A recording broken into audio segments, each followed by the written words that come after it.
मोक्षमार्गस्य नेतारं वेत्तारं कर्मभोक्तारं ज्ञातारं विश्वतत्त्वानां वन्दे तद्गुणलहरे। श्रीवर्धमानमाध्याय घाति संघातघातनं विद्यास्पदं प्रवक्ष्यामि तत्त्वार्थ श्लोकवार्तिकम्। पंचप्रतिष्ठी भगवान की देवादिदेव श्री आदिनाथ भगवान की परम पूज्य आचार्य श्री उमा स्वामी जी महाराज की परम पूज्य आचार्य श्री विद्यानंद स्वामी जी महाराज की परम पूज्य आचार्य श्री शांति सागर जी महाराज की परम पूज्य आचार्य श्री सन्मति सागर जी महाराज की परम पूज्य आचार्य श्री अभिनंदन सागर जी महाराज की परम पूज्य आचार्य गुरुदेव सुंदर सागर जी महाराज की गुरुदेव समंत भद्र स्वामी की जय।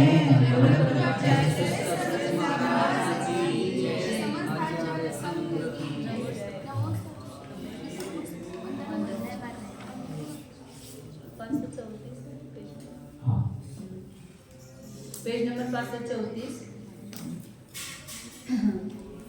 यहाँ पर संबंध की चर्चा चल रही है। निर्देश स्वामित्व, तो स्वामित्व का संबंध नहीं है ऐसा बोलते कह रहे हैं कि एक द्रव्य का दूसरे द्रव्य के साथ या किसी का किसी के साथ में संबंध ही नहीं, क्योंकि तो एक तो द्रव्य ही मानते नहीं हो और तो किसी का किसी के साथ संबंध ही नहीं है, तो ये संबंध बनता ही नहीं है। तो उसके बारे में चर्चा चल रही है कि फिर आचार्य ने कहा था कि यदि सर्वदा किसी के साथ संबंध नहीं है, पूर्ण स्वतंत्र है वस्तु, तो नियत देश, नियत काल, नियत क्षेत्र रूप से उसकी उत्पत्ति क्यों होती है? सर्वत्र सर्वदा सर्व काल क्यों नहीं होती है उत्पत्ति? ऐसा पूछा था, तो उसका उत्तर दिया था। परतंत्रता और उसके संबंध की व्याप्ति किस प्रकार है वो बताया था। अब आगे और कह रहे हैं सर्वथा संबंध अभावात् न अशक्य एवं प्रत्यक्षते इति चेत् न तस्य स्व अंश मात्र पर्यवसानात्।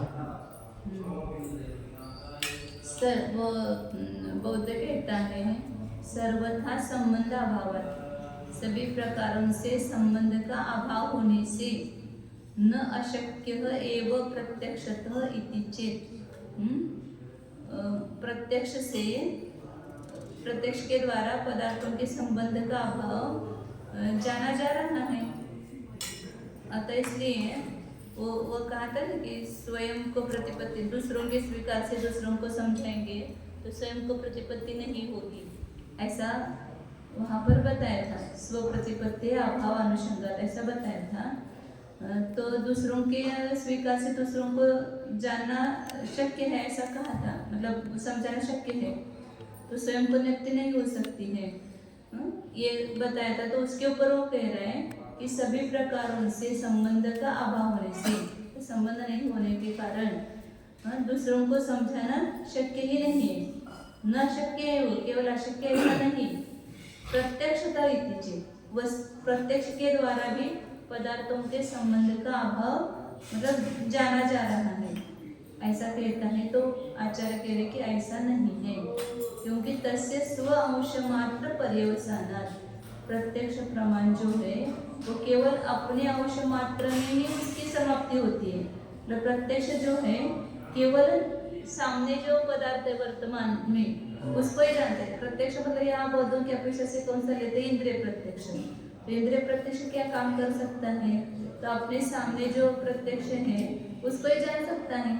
बाकी सब विचार करना प्रत्यक्ष का काम नहीं, इसका इसके साथ संबंध है कि नहीं है, या संपूर्ण जगत में किसका किसी के साथ संबंध है कि नहीं है, इतना सब विचार करना प्रत्यक्ष का काम है। वो केवल अपने अंश मात्र में ही पर्यवसान मतलब उसकी समाप्ति हो जाती है, चरितार्थ हो जाता है, ऐसा आचार्य ने उत्तर दिया उनको। तो उनका कहना क्या था कि प्रत्यक्ष के द्वारा हम जान लेंगे, सर्वथा संबंध का अभाव होने से केवल दूसरों को समझाना शक्य ऐसा नहीं, तो प्रत्यक्ष से ही उसको जान लेंगे। ऐसा कहा तो उसके आचार्य का कि प्रत्यक्ष ज्ञान तो इतना जानने में समर्थ नहीं है, वो अपने विषय में ही समाप्त होता है। न कश्चित् केनचित् कथंचित् कदाचित् संबंध इति यतः व्यापारान् कर्तुम् असमर्थत्वात् अन्यथा सर्वज्ञत्व आपत्तेः। जो प्रत्यक्ष प्रमाण है वह कश्चित कोई, केनचित मतलब किसी के साथ, कथनचित मतलब किसी प्रकार से, कदाचित मतलब कभी, न संबंध उसका संबंध नहीं है, इतना व्यापार करने में असमर्थ है। प्रत्यक्ष इतना व्यापार कर सकता है क्या? किसी भी पदार्थ का किसी भी पदार्थ के साथ कभी भी किसी भी प्रकार से संबंध नहीं है, इतना व्यापार वो प्रत्यक्ष मतलब इंद्रिय प्रत्यक्ष करने में समर्थ नहीं है। नहीं तो क्या होगा फिर? यदि इतना प्रत्यक्ष जान लेगा तो प्रत्यक्ष में सर्वज्ञपने की आपत्ति आ जाएगी। इंद्रिय प्रत्यक्ष में ही सर्वज्ञता स्वीकार हो जाएगी, क्योंकि प्रत्यक्ष ने इतना जान लिया कि कभी किसी के साथ कुछ भी संबंध नहीं है। मतलब सब कुछ जानेगा तभी तो कभी किसी का जान लेगा ना। तो प्रत्यक्ष ज्ञान को सर्वज्ञता की आपत्ति आ जाएगी। सर्वार्थानां साक्षात्करणमन्तरेण संबंध अभावस्य तेन प्रतिपत्तुम् अशक्यः। क्योंकि सभी पदार्थों को साक्षात किए बिना, सभी पदार्थों को जब प्रत्यक्ष करेगा तभी तो जानेगा कि किसी में मतलब किसी का किसी के साथ संबंध नहीं है। सभी पदार्थों को बिना जाने कैसे कहे कि किसी का किसी के साथ संबंध नहीं है? तो यदि प्रत्यक्ष ने इतना जान लिया कि कभी किसी के साथ किसी का संबंध नहीं है तो वही सर्वज्ञ हो गया, क्योंकि सबको जाने बिना ये जानना शक्य नहीं है।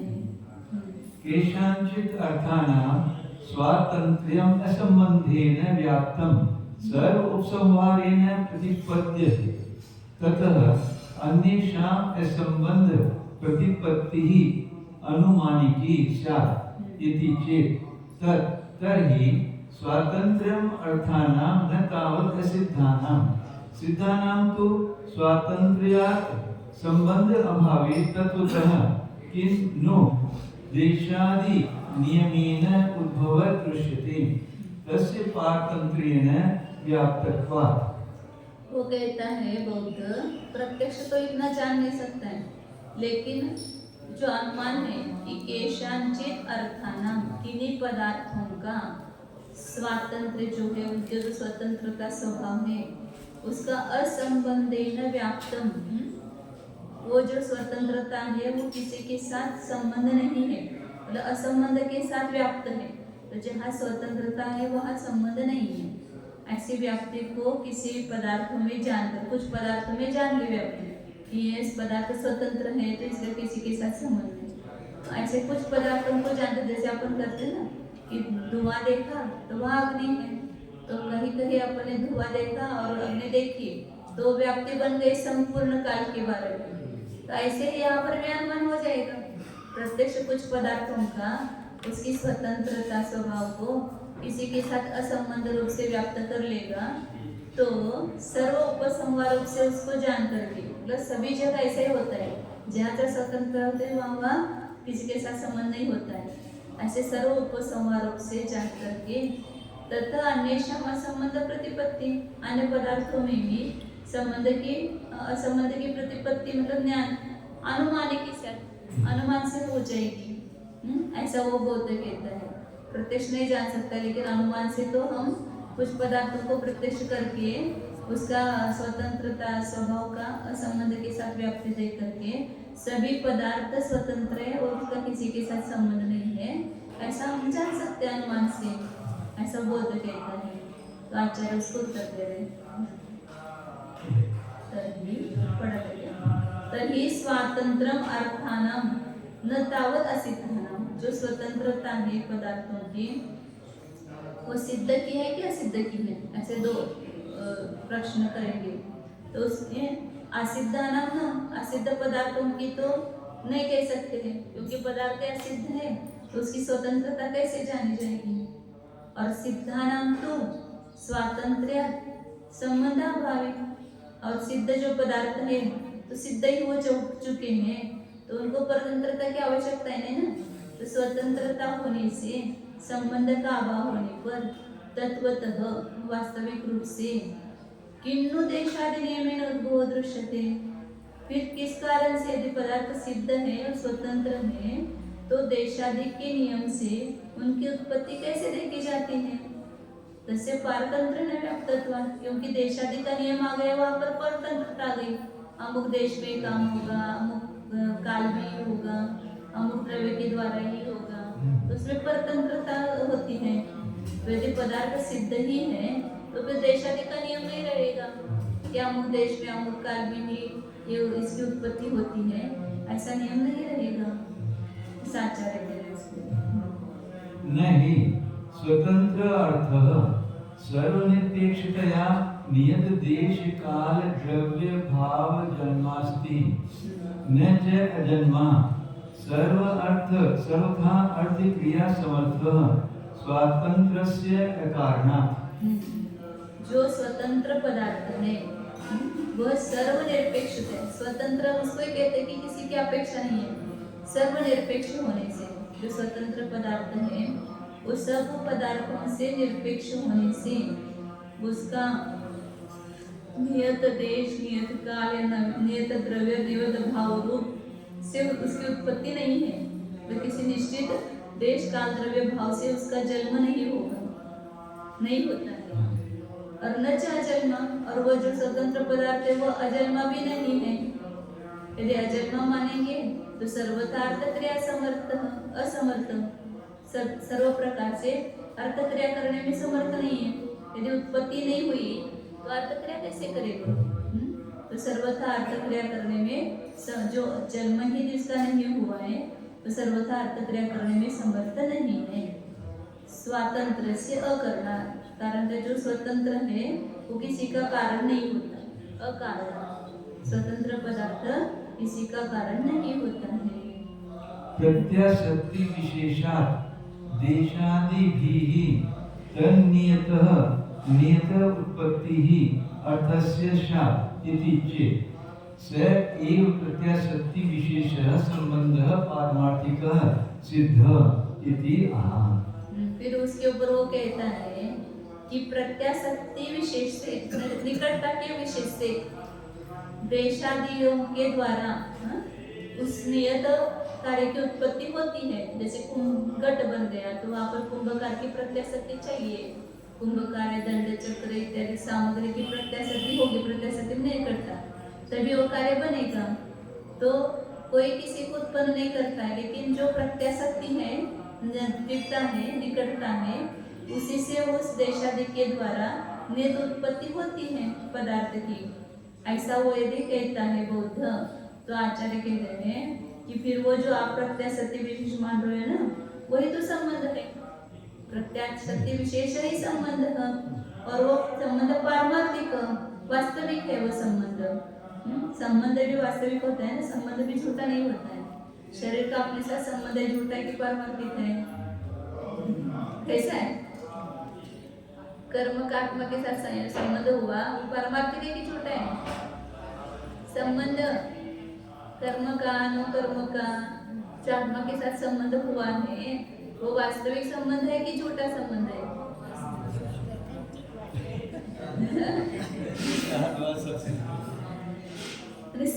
संबंध ही है ना। संबंध का अर्थ ही है कि दो का एकत्र आना। तो संबंध भी वास्तविक ही होता है ना, संबंध झूठा नहीं होता है। शरीर के साथ झूठा संबंध होता है तो क्यों हम दुखी होते हैं, क्यों इसके अधीन होते हैं? क्योंकि है नहीं, संबंध झूठा है, वास्तविक संबंध है ना। ये आचार्य कह रहे हैं कि जो प्रत्याशक्ति विशेष अभी हमारे क्षेत्र प्रत्याशक्ति है शरीर और आत्मा की।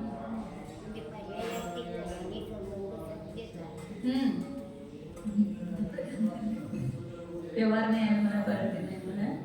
सैव प्रत्याशक्ति विशेष, वह जो प्रत्याशक्ति विशेष निकटता है वही तो पारमार्थिक संबंध है। सिद्ध हो गया पारमार्थिक संबंध। आपने स्वीकार कर लेना, प्रत्याशक्ति विशेष से काम हो जाएगा। प्रत्याशक्ति विशेष मतलब ये संबंध है, वही पारमार्थिक संबंध है। वो कहते हैं कि सभी प्रकारों से संबंध न होने के कारण दूसरा भी समझाने के लिए शक्य नहीं ही है। वस्तुतः प्रत्यक्ष के द्वारा ही पदार्थों के संबंध का अभाव जाना जा रहा है। अतः स्वयं को प्रतिपत्ति होना कठिन नहीं है। ग्रंथकार कहते हैं कि यह तो न कहना, क्योंकि वह प्रत्यक्ष ज्ञान तो अपने केवल नियत अंश को जानने में ही चरितार्थ होकर नष्ट हो जाता है। प्रत्यक्ष ज्ञान विचार करने वाला नहीं माना गया है। जगत का कोई भी पदार्थ किसी भी पदार्थ के साथ किसी ढंग से कभी संबंध नहीं रखता है। इस प्रकार इतने व्यापारों को करने के लिए प्रत्यक्ष ज्ञान समर्थ नहीं है, अन्यथा सर्वज्ञपने का प्रसंग होता है। क्योंकि संपूर्ण अर्थों का प्रत्यक्ष किए बिना संबंध अभाव को उस प्रत्यक्ष के द्वारा जानने के लिए शक्ति नहीं है। सर्वदेश और सर्वकाल का उपसंहार करने वाली व्याप्ति को प्रत्यक्ष जानने वाला सर्वज्ञ ही हो सकता है। पुनः बोध कहते हैं कि किन्हीं विवक्षित अर्थों के स्वतंत्रपन को संबंध अभाव के साथ व्याप्ति रखते हुए जानकर सबको घेर करके साध्य साधन की व्याप्ति को बनाकर उससे भिन्न पदार्थों की स्वतंत्रता रूप हेतु से संबंध अभाव रूप साध्य की अनुमान द्वारा प्रतिपत्ति हो सकेगी। अतः प्रत्यक्ष को सर्वज्ञ होने का प्रसंग टल जाता है तथा विचारक होने के कारण अनुमान ज्ञान इतने व्यापारों को भी कर सकता है। इस प्रकार बौद्धों के कहने पर तो हम कटाक्ष करेंगे कि अनुमान से व्याप्ति को जानने में भी अनवस्था दोष आता है, क्योंकि व्याप्ति को जानने वाले अनुमान का उत्थान करने में भी पुनः व्याप्ति को जानने की आवश्यकता है। दूसरी बात यह है कि सबसे पहले तुम यह बताओ कि स्वतंत्रता असिद्ध पदार्थों की ही तो हो नहीं सकती है। जो विचारा अभी तक असिद्ध है वह बड़ा स्वतंत्र कहाँ, और सिद्ध पदार्थों का तो स्वतंत्र होने के कारण यदि संबंध न माना जाएगा तो परमार्थ रूप से देश काल आदि के नियम से पदार्थों की उत्पत्ति होना भला क्यों देखा जा रहा है, बताओ। क्योंकि नियत देश और काल में उत्पन्न की परतंत्रपने के साथ व्याप्ति हो रही है। जो अपनी उत्पत्ति में नियत देश कालों की अपेक्षा रखता है वह परतंत्र है।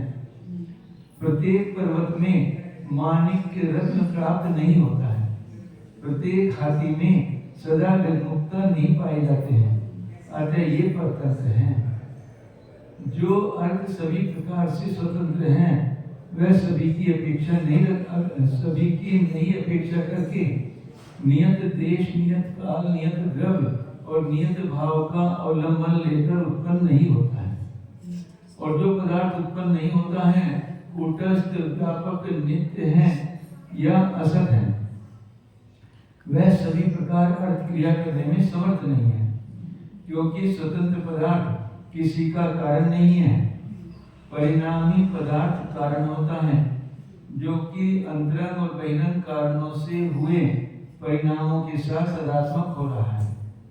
यदि तुम बौद्ध किसी विशेष संबंध से देश काल आदि से नियत बने करके पदार्थ की उस देश आदि में नियमित हो रही उत्पत्ति मानोगे तो वह विशेष संबंध ही तो वास्तविक संबंध सिद्ध हो गया। इस प्रकार इस बात को ग्रंथकार और भी स्पष्ट रूप से कहते हैं। द्रव्यतः चेततः कालाभ्याम भावाभ्यां कस्यचित् स्वतः प्रत्यासन्नकृतः सिद्ध संबंधः किंचित् स्फुटः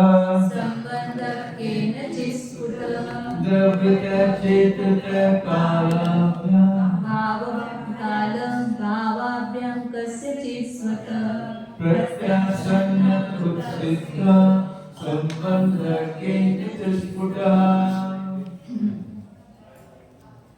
द्रव्यतः क्षेत्रतः द्रव्य की अपेक्षा से एक द्रव्य का दूसरे द्रव्य के साथ संबंध, या एक द्रव्य प्रत्याशक्ति ऐसा कहते हैं ना कि एक द्रव्य के इसमें दो पर्याय हो रही है, तो दो पर्याय में कौन सी प्रत्याशक्ति है? द्रव्य प्रत्याशक्ति।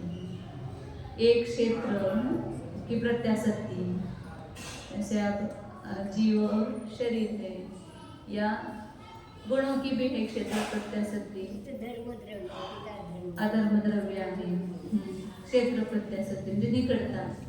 काल प्रत्याशक्ति, एक ही काल में दो हो रहे हैं, जैसे समय दर्शन समय ज्ञान एक ही काल में हो रहे हैं, तो उनमें कौन सी प्रत्याशक्ति? काल प्रत्याशक्ति। या दो द्रव्यों की दो भिन्न पर्यायों में भी काल प्रत्याशक्ति रहती है। जब सूर्य का उदय हुआ तभी कमल खिला, तो दोनों की क्या हो गई वहां पर? काल प्रत्याशक्ति, काल की नजदीकता।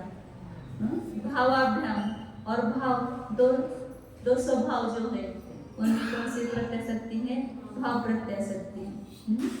तो इस प्रकार किसी की द्रव्य से, क्षेत्र से, काल और भाव से में स्वतः प्रत्यासक्तपूर्ण प्रत्यासन्नकृत संबंध सिद्ध, प्रत्याशक्तिकृत संबंध सिद्ध हो गया।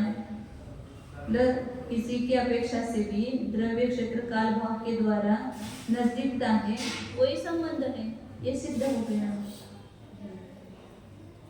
किसी पदार्थ का किसी इतर पदार्थ के साथ द्रव्य से, क्षेत्र से और काल भावों से निकटता को रखकर संबंधित किया गया संबंध अपने आप ही स्पष्ट रूप से हो रहा है।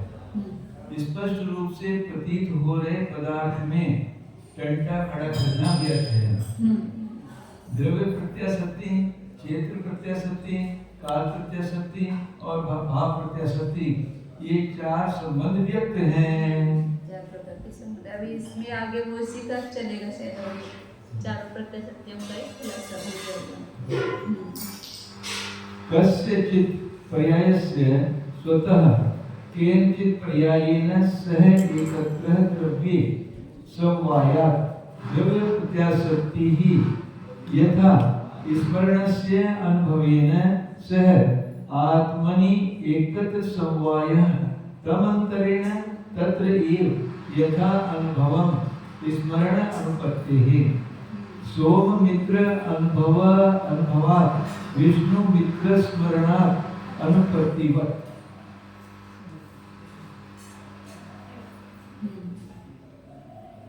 कस्यचित् पर्याय से, किसी पर्याय का स्वतः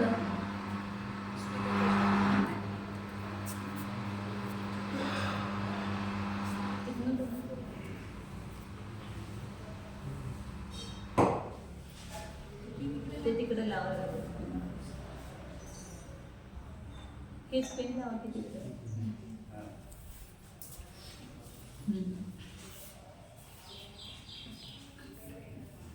किसी पर्याय का स्वतः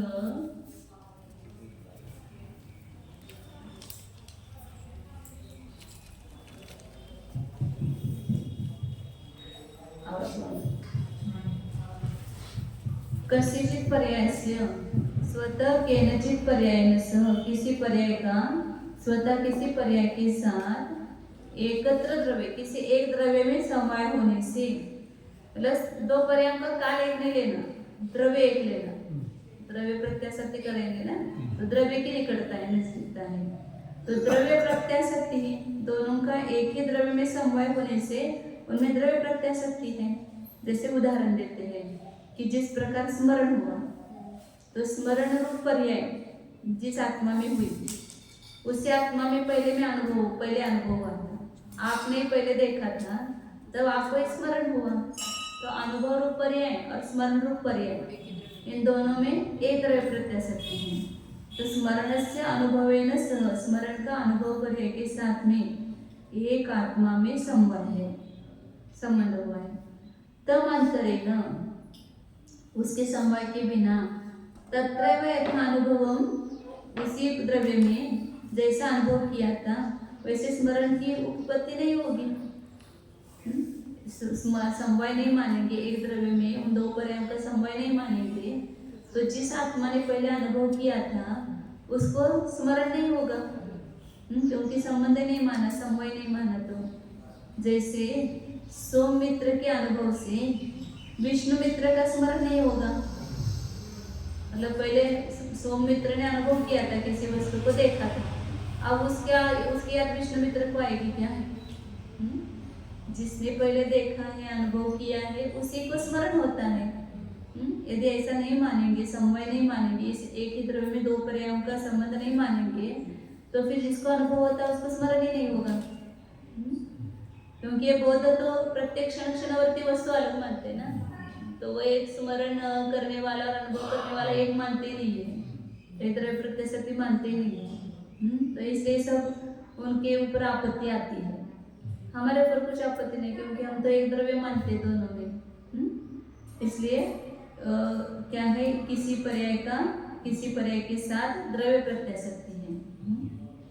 संतान एकत्वात् उपपत्तिः इति चेत् न संतानस्य अवस्तुत्वेन तन्नियम हेतुत्व घटना।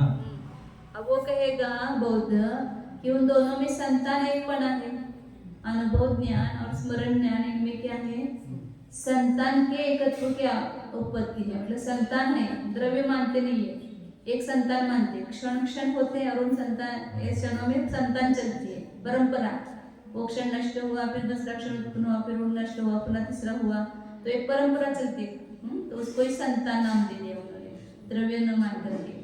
तो संतान का एकपणा होने से स्मरण की उत्पत्ति हो जाएगी। जिस पहले अनुभव किया था, फिर बाद में वो संतान उनमें एक ही बनी रही, तो उसको स्मरण हो गया। तो आचार्य कहते कि ऐसा नहीं है। संतानस्य अवस्तुत्वेन, संतान जो है कोई वस्तु ही नहीं है। आपने जो संतान माना उसको वस्तु माना है क्या? नहीं माना है, वो कल्पना ही मानी है संतान को। तो संतान कोई वस्तु न होने से वो नियम का कारणपणा घटित नहीं होता है, वो नियम घटित नहीं होगा। वस्तुत्वे वा नाम मात्रम भिद्येत संतानः द्रव्यमिति। और उस संतान को आप वस्तु मानते हो, वस्तुत्व मानने पर केवल नाम का ही भेद हो गया। संतान कहो या द्रव्य कहो, द्रव्य को आपने संतान नाम दे दिया, केवल नाम मात्र का भेद हो गया ना, वस्तु में तो भेद नहीं हुआ। संतान भी एक द्रव्य सिद्ध हो गया। तथा एक संतान आश्रत्वम एक द्रव्य आश्रत्वम च इति न कश्चित् विशेषः। यः संतान वासना प्रबोधः तत्संतानम स्मरणम् इति नियम उपगमः अपि न श्रेयान् प्रोक्त दोषान् अतिक्रमात्। क्या म्हणतात त्याचे? इथे संतान असं वेगळं केलेलं, संतान शब्द नाही घेतलं, ते संतान पाहिजे, संतान व द्रव्य असं पाहिजे। काहीतरी मिस्टेक याच्यात असेल छापण्यामध्ये वगैरे, छापण्यामध्ये मध्ये पण मिस्टेक होऊ शकते ना तिथं पण। म्हणजे ते दोन्ही एकत्र, हा संतान असं पाहिजे, संतान असं केलेलं आहे।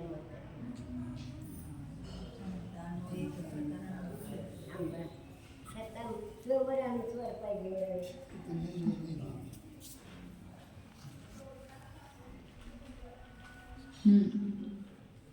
संतानस्य आहे तिथे तथा द्रव्यमिति वस्तुत्वे नाममात्रं विद्येत सतां न द्रव्यमिति। संतान तिथे मी दुरुस्ती केले ते बरोबर आहे, संतान सवर अनुसार पाहिजे आणि जोडून पाहिजे। म्हणजे फक्त नाम मात्राचा भेद झाला, संतान म्हणा किंवा द्रव्य म्हणा, फक्त नाम वेगळं झालं, परंतु स्वरूप एकच झालं ना, वस्तू मांडली तर, संतानला वस्तू मांडली तर। और वैसा मानने पर क्या होगा, तथा एक संतान आश्रयत्वम एक द्रव्य आश्रयत्वम चेति न कश्चित् विशेष। एक संतान का आश्रयपना कहो या एक द्रव्य का आश्रयपना कहो, दोनों में कोई भेद नहीं हुआ। यद संतानः प्रवासना प्रबोधः तत्संतान स्मरण, जो संतान वासना का प्रबोध मतलब वासना का जागरूक होना है, वही संतान स्मरण रूप है। ऐसा नियम उपगम, ऐसा नियम करना, नियम का स्वीकार करना न श्रेयान, श्रेयस्कर नहीं है, क्योंकि प्रोक्त दोष अनतिक्रमत, ऊपर जो बताए हुए दोष है उसका उल्लंघन नहीं होगा। संतानस्य आत्मद्रव्यत्व उपपत्तौ यद आत्मद्रव्य परिणामः वासना प्रबोधः तद आत्मद्रव्य विवर्तः स्मरणम् इति परमत सिद्धेः। और संतान को आप आत्मद्रव्यपना स्वीकार करोगे, संतान से आत्मद्रव्य तो उपपत्तो, तो क्या सिद्ध होगा फिर? जो आत्मद्रव्य का परिणाम वासना प्रबोध वो संतान का पर्याय माने गए थे ना, तो जो आत्मद्रव्य का परिणाम है वासना का प्रबोध होना मतलब जागरूक होना, वही आत्मद्रव्य का विवर्त मतलब पर्याय होता है। वह आत्मद्रव्य का विवर्त है मतलब पर्याय, आत्मद्रव्य विवर्त स्मरण, और आत्मद्रव्य का पर्याय ही स्मरण है। तो इस प्रकार बौद्धों को परमत की सिद्धि हो जाएगी। तो जैन ने जैसे माना है, जैन नहीं वगैरह लोगों ने, वैसे आपको भी मानना पड़ेगा। यदि संतान को आपने द्रव्यपना स्वीकार किया तो ये आपत्ति आएगी कि स्मरण आत्मा की पर्याय है और वासना का प्रबोध ये भी आत्मद्रव्य का परिणाम है, तो फिर आपने तो द्रव्य को माना नहीं है, तो परमत की सिद्धि हो जाएगी। लक्षणिक नहीं रहेगा, वस्तुक्षणिक न रह करके उसको एक द्रव्य रूप से स्वीकार करना पड़ेगा आपको।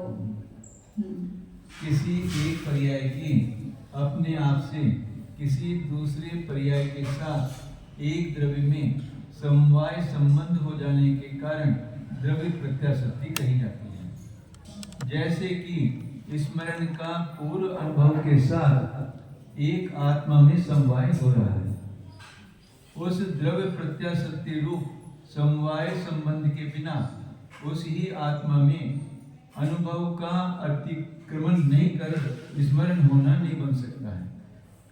जैसे कि सोम मित्र व्यक्ति के अनुभव करने से विष्णु मित्र पुरुष को स्मरण होना नहीं बन सकता है। जो पहले समयों में अनुभव कर चुका है वही धारणावश पीछे स्मरण कर सकता है। यद्यपि धारणा नामक अनुभव का नाश हो चुका है, फिर भी कालांतर तक वासना युक्त नित्य नए हो रहे उत्तरोत्तर ज्ञान पर्यायों के तादृश परिणमन रूप संस्कारों से युक्त हो रहा आत्मा नित्य है। अतः द्रव्य प्रत्याशक्ति के कारण जन्म जन्मांतर में भी उस आत्मा की स्मृति होना संभव है।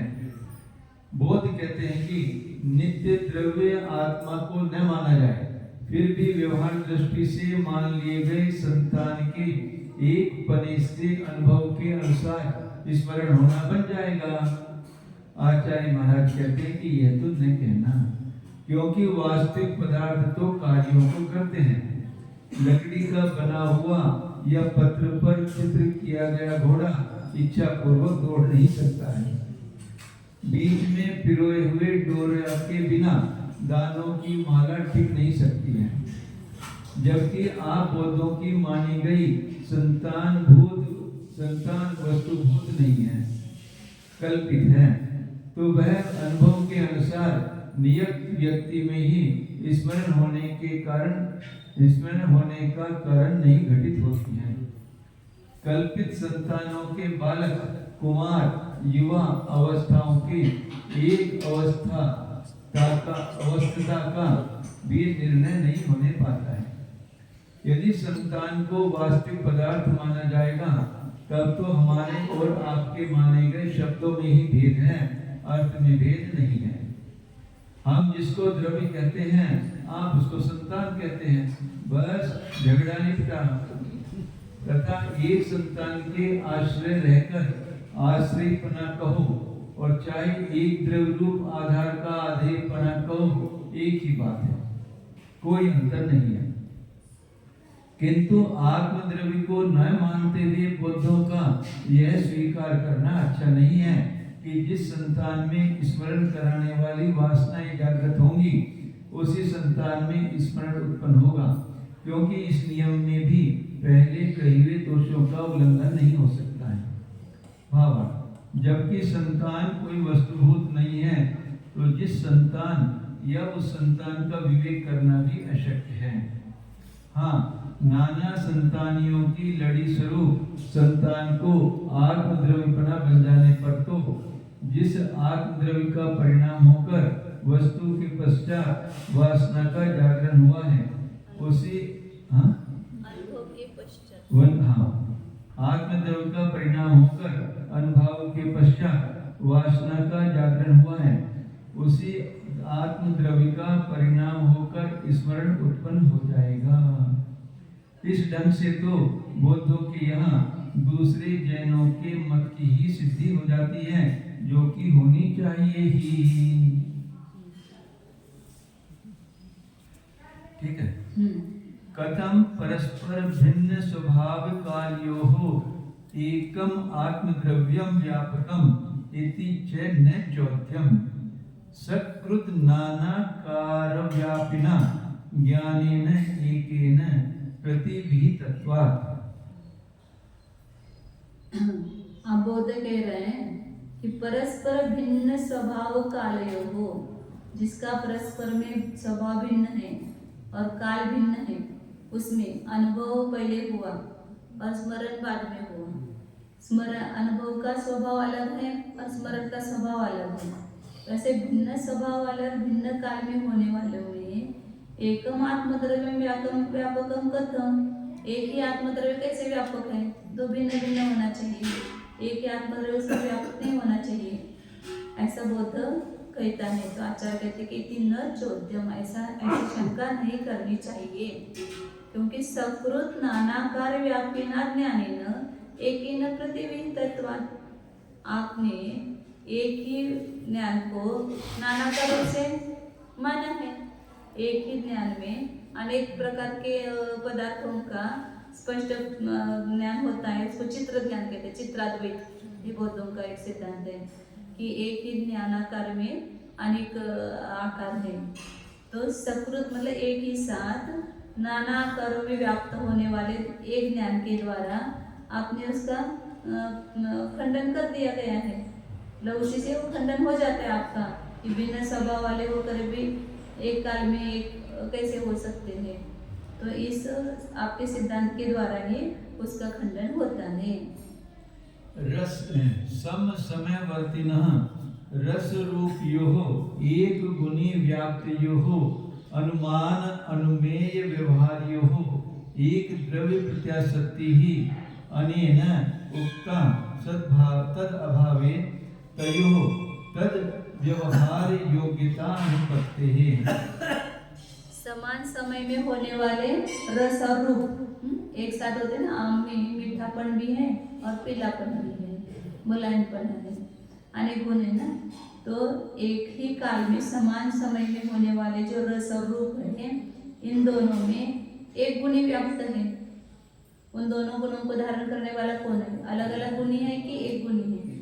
एक ही गुणी है ना, गुण को धारण करने वाला वो गुणी में व्याप्त ऐसे। और अनुमान अनुमेय व्यवहार हो, अनुमान और अनुमेय, अनुमान रूप पर्याय ज्ञान की हो रही है और उसी समय अनुमेय रूप पर्याय हो रही है। इन दोनों का व्यवहार, इनमें एक द्रव्य प्रत्याशक्ति, एक द्रव्य की प्रत्याशक्ति है, यह बात इसी के द्वारा कही गई है। यदि प्रत्याशक्ति नहीं मानेंगे तो उन दोनों में व्यवहार, उस प्रकार का व्यवहार की योग्यता नहीं बनेगी। यदि एक द्रव्य प्रत्याशक्ति नहीं होगी तो फिर उन दोनों को, रस और रूप, इन दोनों को गुण और उसको धारण करने वाला गुणी, ऐसा व्यवहार नहीं होगा। या अनुमान और अनुमेय ऐसा व्यवहार नहीं होगा। बौद्ध कटाक्ष करते हैं कि परस्पर में एक दूसरे से भिन्न स्वभाव वाले तथा भिन्न काल में होने वाले ऐसे अनुभव और स्मरण में व्यापक होकर रहने वाला भला एक आत्मद्रव्य कैसे माना जा सकता है?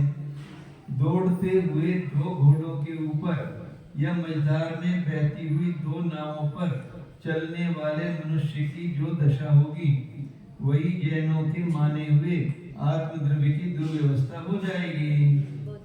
हाँ, दो घोड़ों के ऊपर एक साथ कैसे चल? हाँ, ग्रंथकार कहते हैं कि यह चौथे नहीं करना, क्योंकि बौद्ध चित्र ज्ञान को मानते हैं। एक ही समय अनेक नील पीत आदि आकारों में व्यापने वाले एक चित्र ज्ञान के दृष्टांत से आपके आक्षेप का खंडन हो जाता है। इस उक्त कथन से यह बात भी सिद्ध कह दी गई है कि समान समय में वर्त रहे और एक गुणवान द्रव्य में व्याप्त हो रहे तथा रूप से रस का या रस से रूप का अनुमान कर अनुमान अनुमेय के व्यवहार को प्राप्त होते हुए ऐसे रूप और रस गुण की भी परस्पर में एक द्रव्य प्रत्याशक्ति है। वैशेषिक इसको एकार्थ समवाय कहते हैं।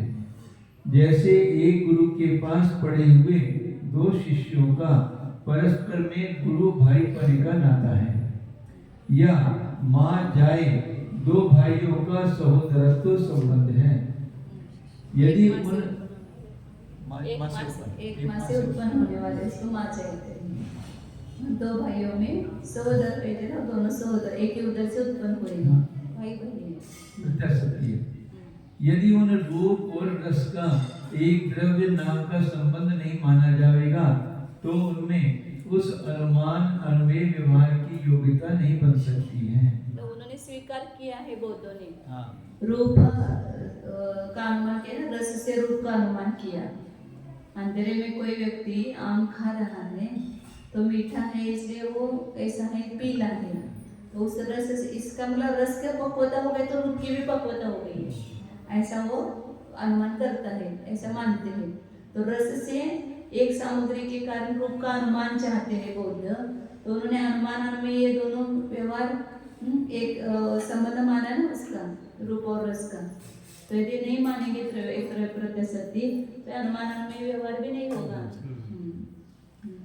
एक द्रव्य के रूप से दूसरे द्रव्य के रूप का अनुमान नहीं हो सकता, हो पाता है। एक का रूप देखा और दूसरे के रस का अनुमान किया, एक के रस को चखा और दूसरे आम के रूप का अनुमान किया, ऐसा होता है क्या? जिस द्रव्य का रस है उसी द्रव्य रस से उसी द्रव्य के रूप का अनुमान किया जाता है, उसमें द्रव्य प्रत्यसक्ति है रूप और रस में, ये बात सिद्ध हो जाती है।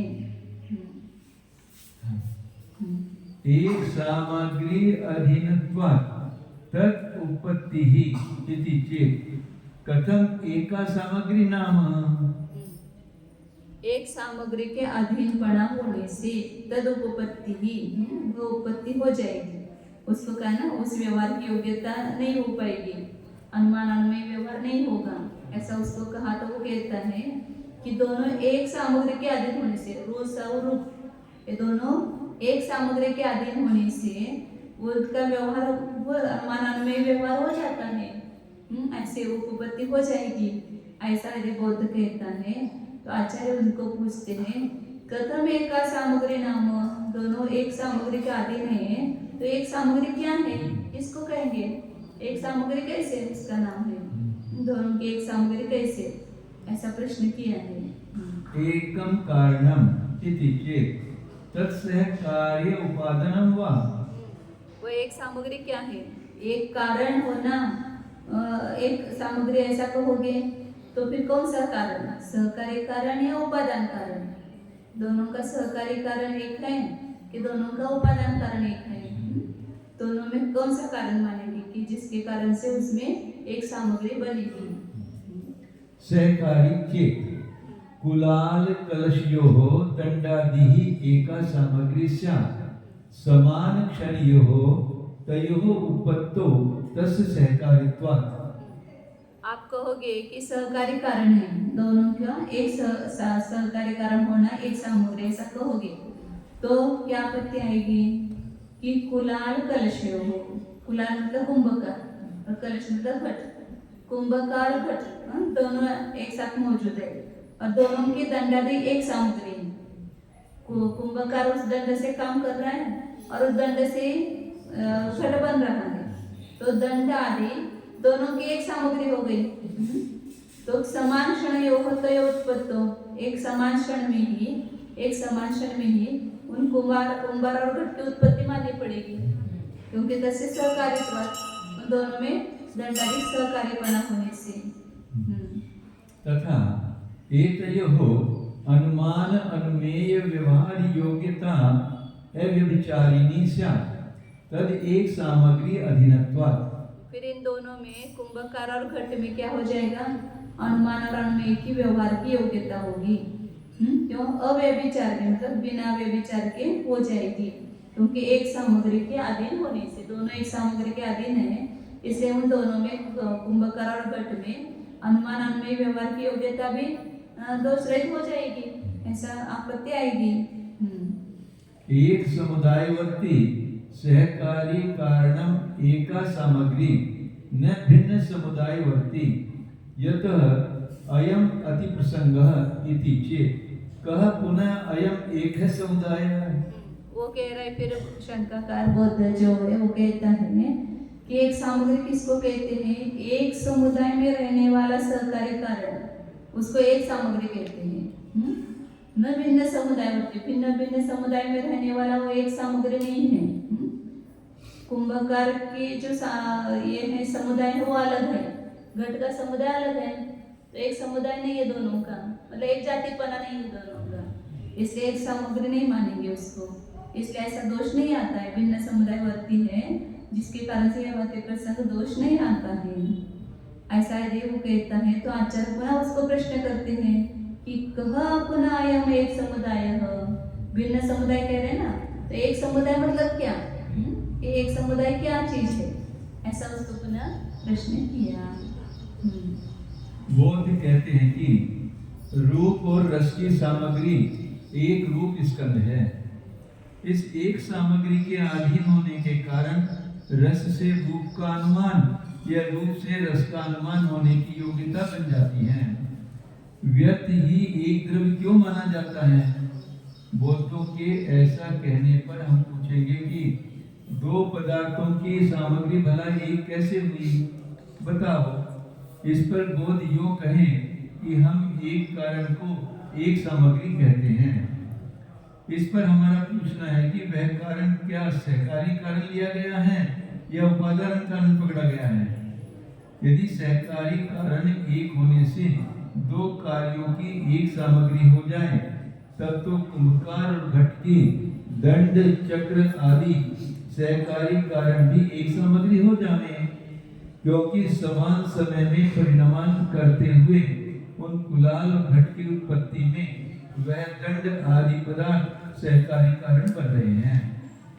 चाक पर दंड को हाथ में लेकर घट को बना रहे उत्तरवर्ती कुलाल और घट दोनों के सहकारी कारण दंड चक्र है, और किस प्रकार उस एक सामग्री के अधीन होने के कारण उन कुलाल और घट की अनुमान अनुमेय के व्यवहार की योग्यता भी व्यभिचार दोष रहित हो जाए। जो घट बनाते हुए देखा ना, लेकिन वहाँ तो उन्होंने लाठी कुछ ली नहीं उसको दंड का कुछ। क्या है, नया जमाना आ गया और नीचे उसमें मोटर लगी रहती है, तो मोटर से चलता है। नहीं तो दंड के चक्र के ऊपर यहाँ पे एक गड्ढा होता था, उस गड्ढे में वो दंड को डाल के ऐसा घुमाते, वो ऐसे जैसे घुमाते हैं, ये जो इसका घुमाते ऐसे, ये जो अपन जैसे दंड घुमाते हैं। हाँ, ऐसे वो ऐसा घुमाता, बहुत तेज घुमाता, जैसे वो चक्की अपन घुमाते हैं, वो डंडा रहता है। हाँ, चक्की घुमाते हैं। हाँ। पर क्या करता था कुमार, उस हॉल में डंडा डाल के एक बार उसको तेज चक्कर देता था और दंड को हटा लेता था और फिर हाथ से घड़े को ऊपर उठा।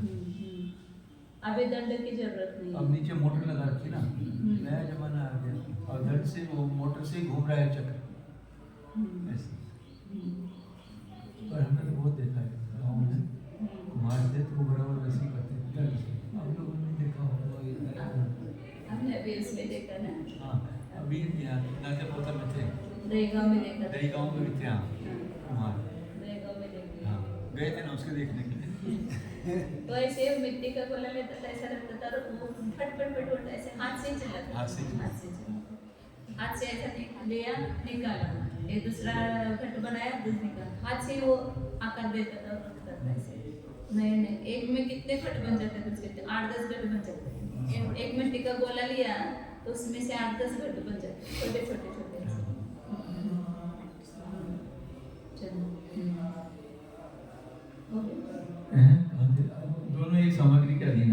भावार्थ सहकारी कारण एक होने से कुलाल से घट का और घट से कुलाल का अनुमान हो जाना चाहिए, जो कि होता नहीं है। इस पर बोध यदि उस गली को ढूंढे कि एक समुदाय में रहने वाला सहकारी कारण तो एक सामग्री है, किंतु भिन्न समुदाय में रहने वाला सहकारी कारण एक सामग्री नहीं है, जिससे कि वह अति प्रसन्न होता। अर्थात घट के बनाने वाला कारण समुदाय तो कुलाल के कारण कूट से न्यारा है। भिन्न समुदाय में रहने के कारण ही दंड आदि एक सामग्री नहीं है। इस पर तो फिर हमारा प्रश्न है कि यह एक समुदाय भी भला क्या पदार्थ है। आप बौद्धों के यहाँ एकत्व परिणति न होने के कारण संतान समुदाय सामान्य साधर्म आदि तो वस्तुभूत नहीं माने गए हैं। ऐसी दशा में आपका कल्पना से गढ़ा हुआ समुदाय क्या पड़ता है, बताओ।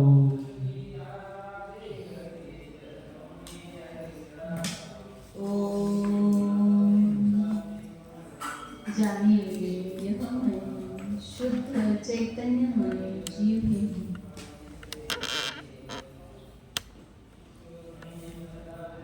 अपने को जानिए यह मैं अनंत गुणों की एक द्रव्य प्रत्याशक्ति है। अनंत गुण एक द्रव्य के आश्रय से रहते हैं, तो मैं अनंत गुणों का पिंड एक द्रव्य हूँ।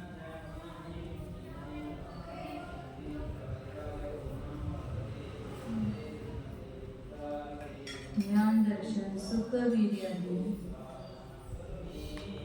अनंत गुणों का यह मैं एक निधि हूँ। गुण रत्नाकर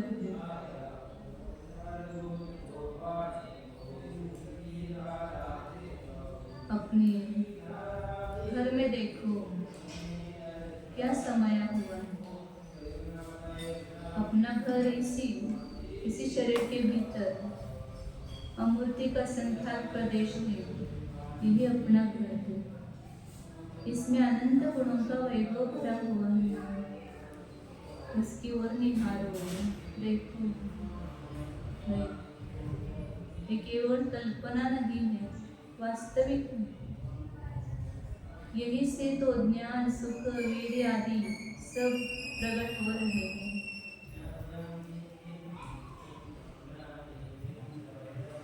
शुद्ध चैतन्य स्वरूप